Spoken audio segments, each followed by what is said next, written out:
አረብ ሀገር ያለን ሰዎች እንዴት እንጹም? ሁለተኛ ነነዌን ያልጾመ ሰው አብይ ጾምን ይጾማል ወይ? ጸጋና ሰላም ይብዛላችሁ ወገኖቻችን፣ እንደምን አላችሁ? እግዚአብሔር ይመስገን እኔ ሰላም ነኝ።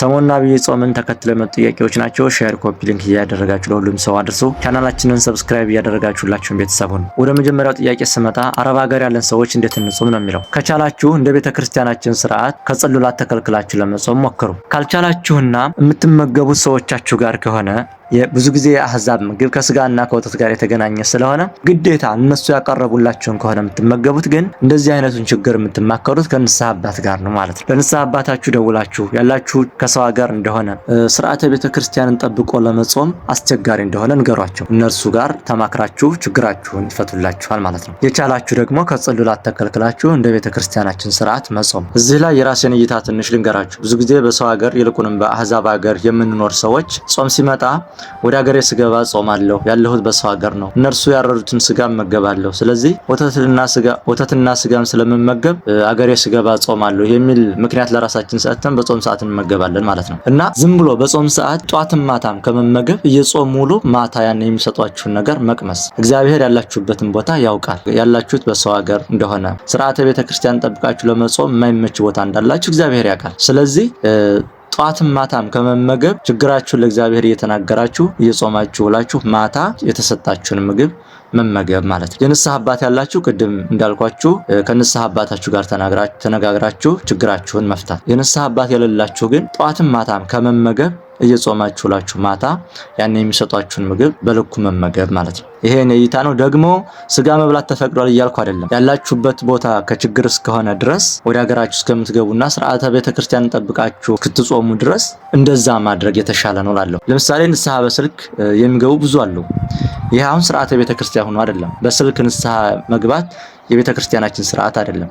ግን ለምንድን ነው የተሰራው ካልን በአረብ ሀገር በአህዛብ ሀገር ለሚኖሩ እህት ወንድሞች ለጊዜው ካህን ስለማያገኙ በአካል ሄደው ንስሐ ለመግባት አስቸጋሪ ቦታ ላይ ስለሆኑ ለጊዜው የተሰራ ስርዓት ነው ማለት ነው። አንድ ሰው አረብ ሀገር በአህዛብ ሀገር ሆኖ በስልክ ንስሐ ሲገባ የነበረ ሰው ከጊዜ በኋላ አገር ቢገባ በስልክ መግባቱን ያቆምና በአካል ነው ሄዶ ንስሐ የሚገባው ማለት ነው። ስለዚህ ወደ ሀገራችሁ እስከምትመለሱና ስርዓተ ቤተክርስቲያን ጠብቃችሁ እስክትጾሙ ድረስ የጾማችሁላችሁ ማታ ያገኛችሁትን መመገብ የተሻለ ነው። እግዚአብሔር እንደሰው አይደለም፣ የልቦናችሁን ያውቃል። እነዚህ ሰዎች እኮ ለመጾም ዝግጁ ናቸው፣ ፍቃደኛ ናቸው። ቦታው ስላልተመቸ ነው ስርዓተ ቤተክርስቲያን መጠበቅ ያቃታቸው ማለት ነው። ስለዚህ እንደዛ ብታረጉ መልካም ነው ላሉ የግል መልክታዬ ነው። ይሄ ስጋ እየበላችሁ ጾሙ የሚል የቤተክርስቲያን ስርዓት የለንም ማለት ነው። ወደ ሁለተኛው ጥያቄ ስሄድ ነነዌን ያልጾመ ሰው አብይ ጾምን ይጾማል ወይ ነው ጥያቄው። መልሱ ይጾማል። ብዙ ሰው እንግዲህ ነነዌን አልጾምኩም የአብይን ጾም እንዴት ልጾም እችላለሁ የሚል አስተሳሰብ አለው።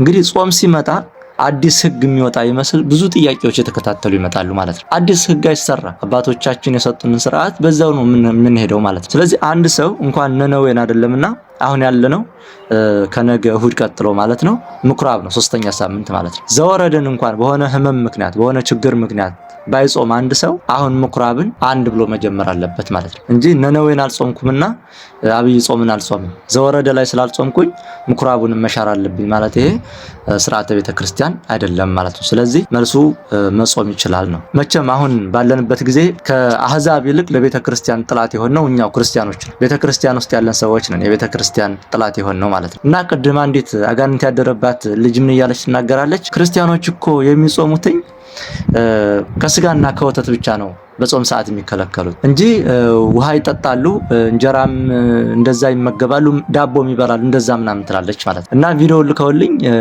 ነበር፣ እንደው መልስም ልሰጥ ነበር፣ ግን ያው በዚህ አያይዤ ልናገር ብዬ ነውና ብዙ ሰው እኛ ክርስቲያኖች ስንጾም ከስጋና ከወተት ብቻ የምንከለከል ሌላው ግን ችግር የሌለብን የሚመስለው ሰው አለ። አይው አስተውላችሁ አድምጡ። እውነትም እንደዛ የሚመስለው ብዙ ሰው አለ ከክርስቲያኑ ማህበረሰብም ማለት ነው። በጾም ሰዓት ከስጋና ከወተት ይከለከላል፣ ሌላውን ግን የማይከለከል ጾመኛ የሚመስለው ሰው አለ። እንደዚህ አይደለም። ጾም ማለት ራሱን ችሎ ለተወሰነ ወራት፣ ለተወሰነ ሳምንት ወይም ለተወሰነ ሰዓት ከውሃና ከምግብ ተከልክሎ መቆየት ማለት ነው። ለምሳሌ የአብይ ጾም የመጀመሪያ ሳምንት ዘወረደ አለ። ዘወረደ ከምሽቱ 3 ሰዓት ጀምረን እስከ 12 ሰዓት ማለት ነው ከውሃና ከእንጀራ ተከልክለን እንቆያለን። ከማንኛውም ምግብ 12 ሰዓት ሲል ምግብ እንመገባለን፣ ግን ከጽሉላት እንከለከላለን። ስጋና ወተት በጾም ጊዜ የማንመገባቸው ምግቦች ናቸው። ጾም ማለት ደግሞ ጭራሹን ከውሃና ከምግብ መከልከል ነው ማለት ነው። ብዙ ሰው እኛ ክርስቲያኖች የምንጾም የሚመስለው ስጋና ወተት ብቻ ተከልክለን ሌላውን የምንመገብ ነው የሚመስለው። ስጋና ወተት በጾም ጊዜ የማንመገባቸው ምግቦች እንጂ ራሳቸውን ችለው ጾም አይደሉም ማለት ነው። ይህንን ልብ ሆናችሁ እንድትይዙልኝ።